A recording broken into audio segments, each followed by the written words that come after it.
there, welcome back to Brunama. Today my guest in studio with me is Dr. Billy, he is the founder of the Scientific Dentistry Alliance, otherwise known as the SDA. We're here to talk about the importance of good water for dental care. Dr. Billy, welcome to the show. Thank you. How are you today? I'm good today. Thank you. I'm making sure that I'm smiling and that my teeth are looking as nice as it can. Right. You know, we're talking about dental care, and I think a lot of people don't give much thought about you know, the kind of water we use when we're brushing our teeth. Yes. Now, why is it important, first and foremost, to have good water for dental care? Right. As you know that water for dental care, water goes in the mouth, so it's just like food. You wouldn't like to have dirty food or bad quality food. As same goes to water, so you want to have clean water that fits your body, that is healthy for your body. And there are more than 65% of your body is made out of water, so water is essentially important for the body. When we look at you know, the kind of water that we use, what type of good bacteria or micro you know, what kind of substances the water have that would be the good choice for our you know, usage? Basically in the tap water that we use, that consists of bacteria. There is a long list of the bacteria that have good and bad. The bacteria can cause the caries. In terms of dentistry, cause caries. It can cause gum disease, and on the other side they also have like heavy metal element that can cause some medical condition, which I wouldn't like to touch about because I represent the dental side. So yeah, so there will be microorganism that is bad for the body, which is not good to use in a dental procedure. Well, you know, it is of course common knowledge that drinking water is essential for good health overall, and therefore water is needed by all the cells you know, in the body and for our organs. But the lack of fluoride in water can cause tooth decay. In our daily consumption now, with the water that we are exposed to, that we generally use, is that good enough? For water, it's actually not the main purpose to get fluoride from the water. The main purpose of the water is to get your body hydrated, and the mineral actually we get from the foods, and then for the fluoride we can get from the supplement like toothbrush. So in the sense of drinking water, and the water for the body is good to have good quality water.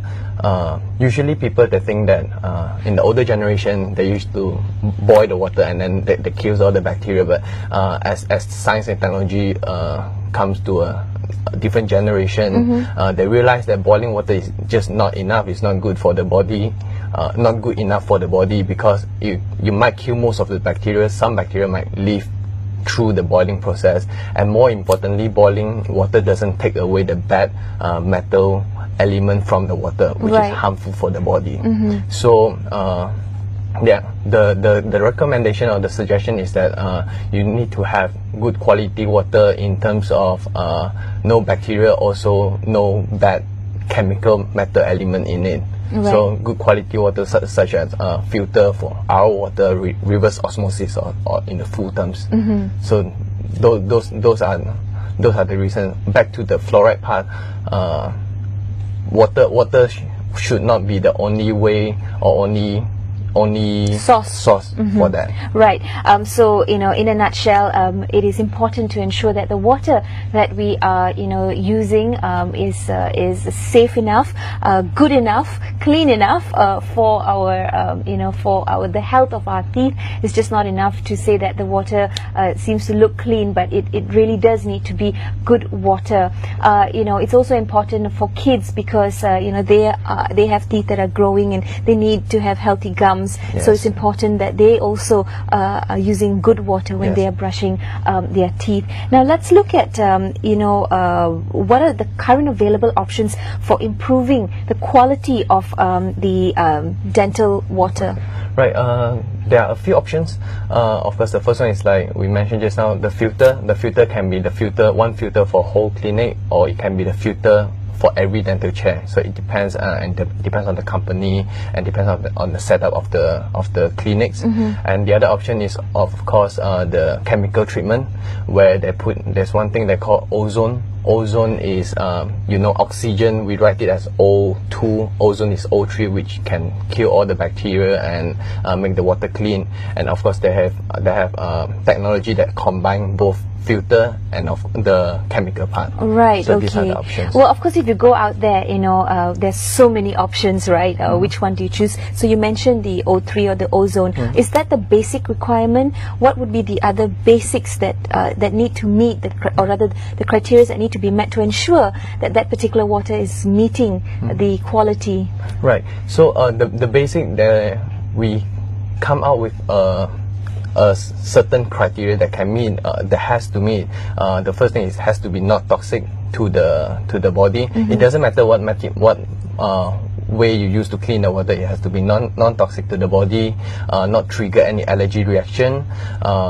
Basically, these are the two things. You have to be safe to the body. It doesn't have anything to say you must have this method to clean the water, right, as long as the water come out is clean. As long as it meets a certain standard, so that it can be a certain quality. Exactly. Otherwise it will be hard to control that quality, right?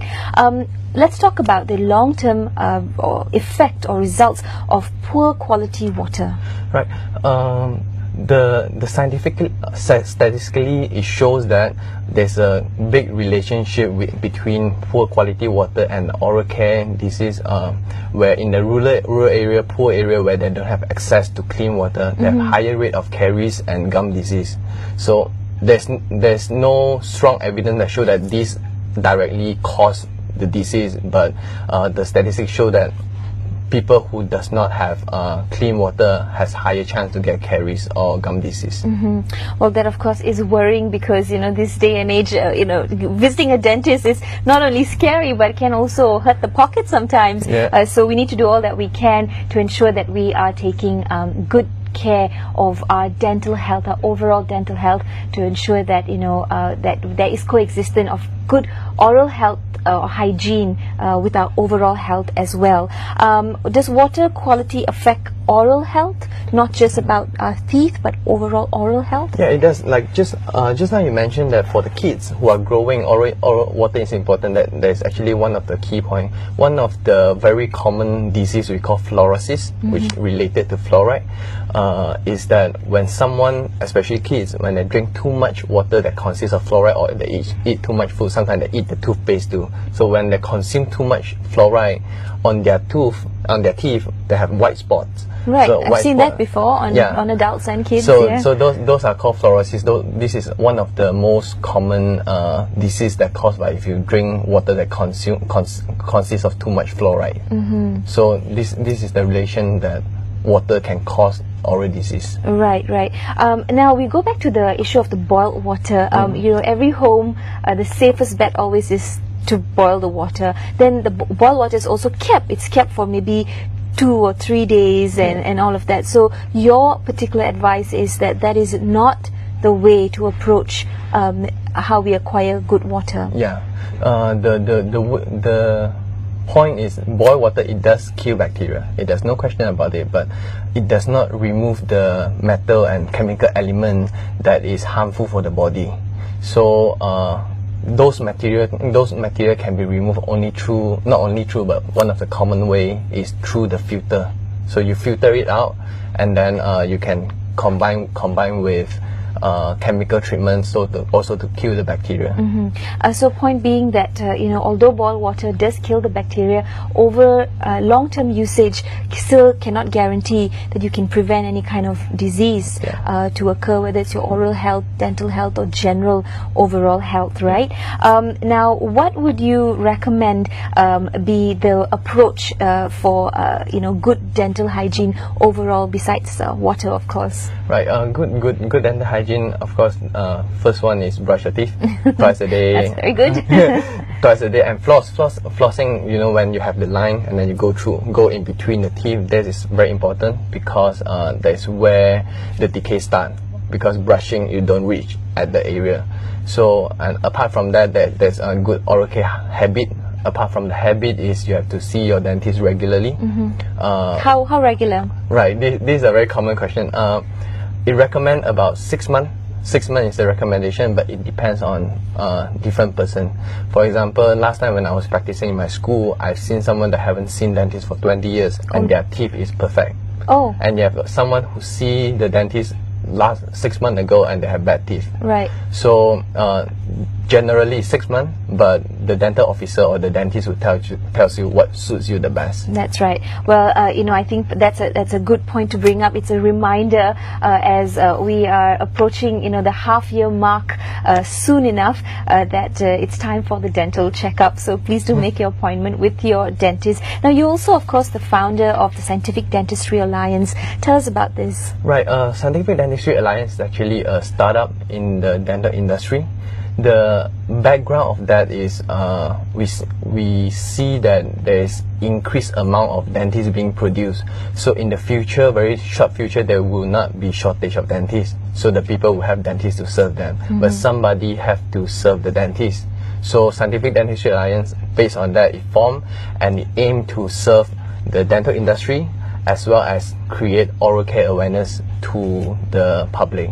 We have a series of projects to achieve that. The 3 big projects is the first one, we're going to build an e-commerce platform that give oral care information, promote oral care awareness, because if you have good dentists, if the patient not aware about how important it is, the dentist is basically no use. That's right. So to promote overall general awareness about oral hygiene and dental care. Exactly. And then the second project is this whole project is going to carry out throughout the next 10 years. So the second project will be building 140 dental clinics over ASEAN.